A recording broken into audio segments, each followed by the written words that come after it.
What's up, comic book fans? And welcome to Comics Icons. Now, JJ, what they call me. And today, we got Avengers Twilight, issue number 1. Now, this is the first issue in a new 6-part series by Chip Zdarsky. And it takes place in a future where Steve Rogers is now old and no longer Captain America. And most of the Avengers, as we know them, are now in fact long dead or old. Now, the Avengers exist, but it's a totally new team and they have a totally different role in society now. And this new world is now completely unrecognizable. So if you want to find out how Steve Rogers fits into this new world and reassembles his Avengers in a world that no longer wants them, let's get it. So when this story picks up, we see an old Steve Rogers that seems to be struggling with the day-to-day life. He's now taking pain pills, and he even says that some days he doesn't even want to open his eyes. But he has a wife now named Rosa, and it's the sound of her voice that gets him out of bed. And we see her bring him some coffee in bed, but he knows that something's up, that she's being extra nice today because she wants him to forget what today is. And then we see, as he gets out of bed, that today is August 13th. Now, although we as the readers don't yet know the significance of that day, he says that he doesn't get to forget, that the world won't let him forget. Then we also notice all of the old school memorabilia around his home, which is why Rosa mentions that it's like living in a museum. And then we see him go out into the world, and this new world looks completely different than we're used to. There's holograms and advertisements all over the place. And when I first saw this, it kind of made me think about the Miles Morales Spider-Verse movies with all the glitching. But then we see him approached by a woman who recognizes him, and she asks him if he's the original Captain America, to which he replies that he is. So now she's excited to meet him, and we can even see a Spider-Man logo on her backpack, so we know she's a bit of a fangirl. She begins to ask him if he minds if she, and then he interrupts her asking if she wants a selfie. But she's like, oh, of course not. I would never. So then he apologizes to her, saying that his mind isn't quite what it used to be. And that's kind of our first indication that there's something a bit different and perhaps even deviant about this new world. No selfies? What's up with that? But then we see him meet up with Luke Cage, who's also old now and is using a cane to walk around. And Luke tells him that Matt is waiting for them in the park. And when Luke offers him some coffee, he doesn't really want any. And then when Luke asks him if he's kicking coffee now, he tells Luke that it's because Rosa made him some in bed earlier because it's H-Day. So we still aren't yet made aware of what H-Day is, but stay tuned. You'll know soon enough, I promise. So as they approach Matt, he already knows it's them because he can recognize the cologne. And when Steve asks Matt how it's going, Matt tells him that it's horrible. He's overrun with cases because of the Watcher Act. That it's turning every kid with an old camera phone into a criminal. And then there's the terror curfews. So already we're seeing vast changes in this new world. Camera phones are illegal, and now they're terror curfews. Then Steve tells Matt that he's glad he's reopened his legal clinic, in which Matt responds sarcastically, yeah, well, somebody's got to do something. And that's when Steve tells him that he's tried. He ran for office, but the voters showed him that he's just an old soldier wishing for the days gone by. And then Luke jokes to him that, I guess we should feel sad about the old man with the beautiful wife and nice home staring at a gently swaying flag all day. And that's when we find out that Steve no longer has any super soldier serum in his body anymore. That now he volunteers at the food bank and the veterans center. Then he asks Luke what he's doing, and Luke tells him, I've got my thing, don't you worry about me, but I'm just the ex-mayor, you're a symbol. Rights are being squashed, and your voice means something against that. So then Steve tells him that the majority of the people don't want his help, that this is what they voted for over and over. Nobody wants to listen to me. As Matt then chimes in that it doesn't matter if they want to, they need to. And then he tells Steve that he's tired of these bastards, tired of their eyes, as we see then in the background a recording device watching this conversation. So then we transition back to Steve's home and he's cooking some dinner, as Rosa then asks him about the guys and if they're still fighting the good fight. in which he lets her know that they tried guilt tripping him for not doing enough. But Rosa lets him know that he's given his life for this country and he's still doing good work. So Steve tells her that that's as Steve Rogers. They want him to be Captain America. So now she's like, oh, so they want you to put a big A on your head again and wear skin-tight blue pants? You can do plenty of good without all of that. So then Steve notices an advertisement on the TV about a Red Skull documentary, painting him in a more positive light and saying that recent evidence shows that he was trying to take down his group. And for the sake of YouTube, I'm not going to mention what they say in full or show it either because y'all know YouTube, they're going to ding me for the name of this group.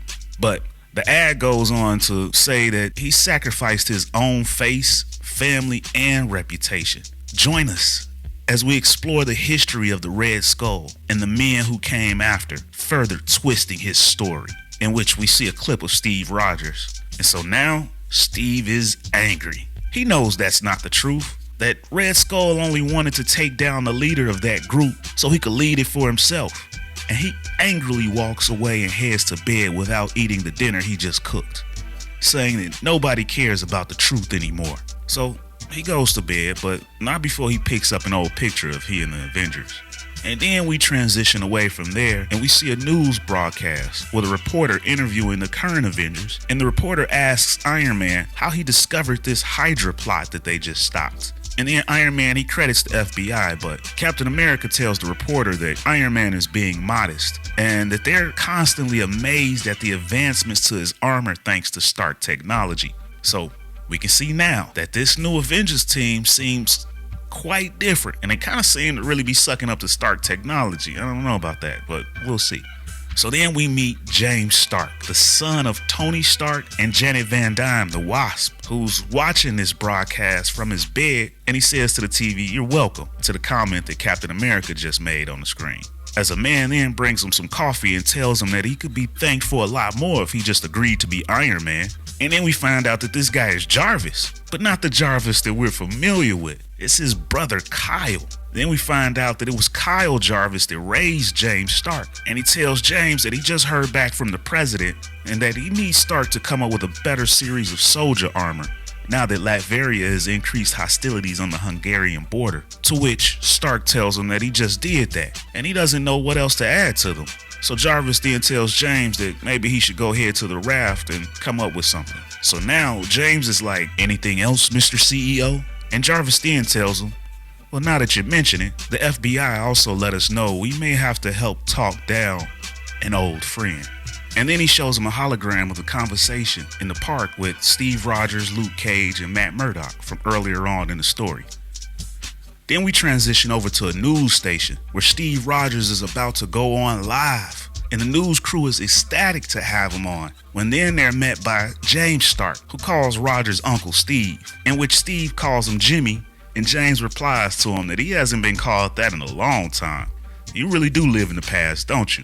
And then, as they go live, the reporter begins the show by telling the audience about the Red Skull, as she tells them that his name has been synonymous with supervillainy, but a recent docuseries puts forth the idea that this was in fact a cover for the man who tried to take down his group from the inside. And then she introduces Steve as the original Captain America, and then James Stark as the CEO of Stark Technology and the son of the original Iron Man and the Wasp. And that's when James just starts to dig right into Steve, telling him that what he doesn't have time for is old men trying to shut down free speech. Then he tells the reporter that Mr. Rogers here has suddenly become quite vocal that this docuseries shouldn't air, slinking out of retirement only when his legacy is in danger of being tarnished. So now we see Steve once again getting noticeably upset as he tries to defend himself, saying that the Red Skull was a monster, that a lot of good men and women died trying to stop him, and that this travesty of reporting is a slap in the face to those heroes. And this is when Stark flips the game on him, asking, at what point do these people stop being considered heroes? That you and others like my father painted the world as black and white,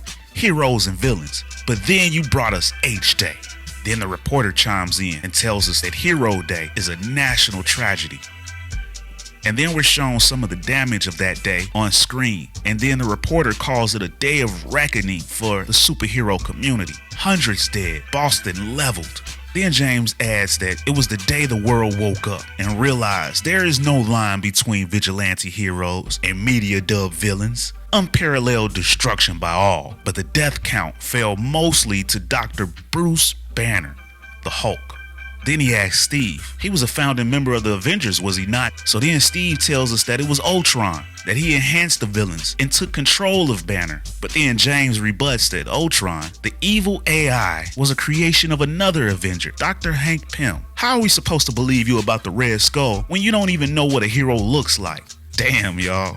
Young Stark is out here sunning Steve Rogers. So now, an obviously pissed off Steve is like, damn it, Jimmy, I know what a hero looks like. They look like your mom and dad. Are you trying to tarnish their legacy so you don't look as hollow by comparison? And then Rogers storms off the set. And then we see Steve start to have flashbacks of that day while holding his heart since, he's old and probably can't take much of being riled up like that. But he recaps flying in on the Quinjet with Black Widow and She-Hulk, followed by Tony Stark flying in his Ironman suit alongside of him, saying that all of the secret identities have been blown wide open and everyone is being lured to their loved ones and ambushed. Groups of supervillains, all enhanced. Then Cap sees Spider-Man, who's laying in a pile of rubble with a spike going through his chest, dying, as he tries to ask Cap to keep his Aunt May safe, but he can't even finish his sentence as he breathes his last breath.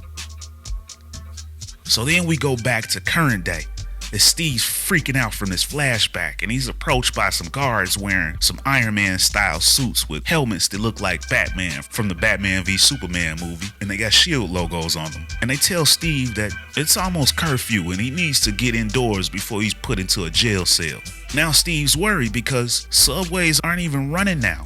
He's not even sure how he's gonna get home in time. And then he sees a group of kids skateboarding while one of them has a camcorder recording the rest of them. Then those kids are approached by the guards who tell them that they're illegally recording and out past curfew. And then they spike his camera to the ground. But the kid tells the guards that curfew isn't for another 10 minutes. But the guard then tells him not according to his watch. And as Steve is watching all this go down, he's telling himself to mind his business, think of his heart, and think of Rosa.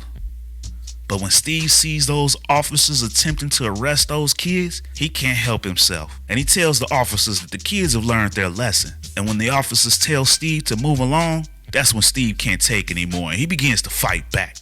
But he's older and slower now.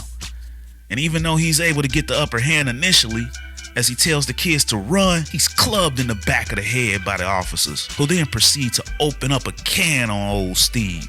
And they beat him down pretty bad as they ask each other if they should take him in or just deal with him there. But then in that moment, somebody comes in and saves Steve. A few someones, in fact, but they're masked and cloaked. But they beat down these guys and then they place a bag over Steve's head and take him away.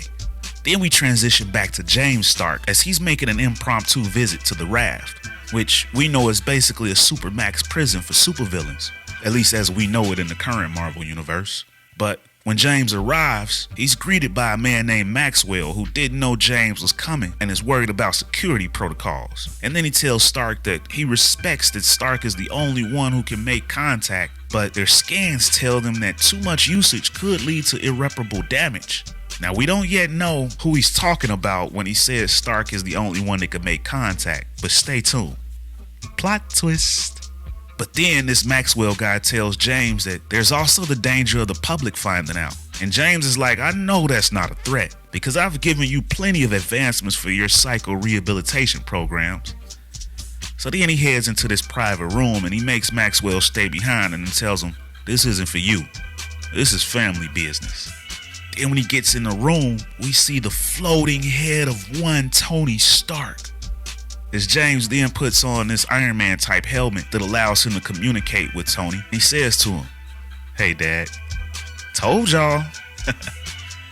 Bet y'all didn't see that coming. But then we transition back to Steve as he's now arrived at this destination and he hears a voice saying that they didn't have to bag him, and as they pull the bag off Steve's head, he sees it as none other than Luke Cage. As the rest of the group that just brought Steve in tell Cage that they don't think Steve will be on board. But Cage tells him don't worry, he will be, cause he knows we're at war. Ain't that right, Cap? And you were made for war. So now Steve is like, what the hell is going on here, Luke? What the hell is all this? And that's when Luke lets him know that Matt Murdock is dead. Then he tells Steve that, I know on the surface it looks fine, but there's a rock. We're not getting any of the picture anymore. It's a jigsaw with just the edges. The government and S.H.I.E.L.D. are squashing political dissent. The new Avengers are laying waste to countries overseas. But Steve doesn't believe him, and he's like, no, that's not it. I would know. But Luke replies, how? The news? The internet? It's all under control of a conglomerate, a group that Jan and Tony's kid is a part of. Then he tells Steve that he's been trying to get the word out, and he's been broadcasting to find others to spread the truth. But enough is enough. We need someone for the people to rally around. And there's only one person for a job like that. But Steve can't do it. He's old, and he doesn't have any more of that super soldier serum in his body. And that's when they show him that they've replicated the serum and the machine that made him Captain America. Now, Luke had hoped to use the serum on one of his guys, but they died, Steve Rogers replies, because the serum only works for some. Then Luke tells Steve that he doesn't expect him to be a part of their Defenders group working from the shadows because he's Captain America.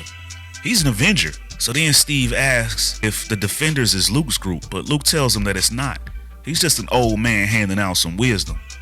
Ever since his bulletproof skin became nearly immovable, he's all about the knowledge. Then he introduces Steve to Amy, who's the actual person in charge and a former S.H.I.E.L.D. agent. Then he tells Steve that Matt died defending people who the system was trying to disappear. And they've been working non-stop trying to gain intel on all of this. That people on the inside have managed to get them photos of the abuses. And then they show Steve the photos and tell him that these are Americans. This is what we're up against. So then Steve calls and he leaves a message for his wife, Rosa, and tells her he just needed her to know that he's okay, but he won't be home for a while because there's something that he needs to do. And then as we see the days start to go by while he's undergoing testing for this transformation, he continues the message saying he's opening his eyes and hopefully the eyes of others, but he can't do it alone. Rosa, I'm going to assemble the Avengers. And that's the end of the issue, ladies and gentlemen. Woo! This story was fire. Steve got that super soldier serum back in him, and it's about to go down. Man, y'all, this new world is a trip, and I'm wondering what James Stark is doing with Tony. Is that how he's making all this new tech? Stealing some info from his pops? Y'all let me know in the comments what you think is happening here. But Chip Zdarsky, you got a banger on your hands. I also like the artwork in this issue. Although it wasn't as good as some of the newer stuff, it kind of had this retro feel to it, which to me kind of matches the motif of this story. So I dug it. But you guys be sure to let me know in the comments what you thought about it. And if you like this video and this channel, then help a brother out and drop a like, share, and subscribe to Comics Icons for more icons in the comic book world. And if you want to help the channel out even more, feel free to leave a super thanks. But ladies and gentlemen, it's about that time. I'm out. Peace.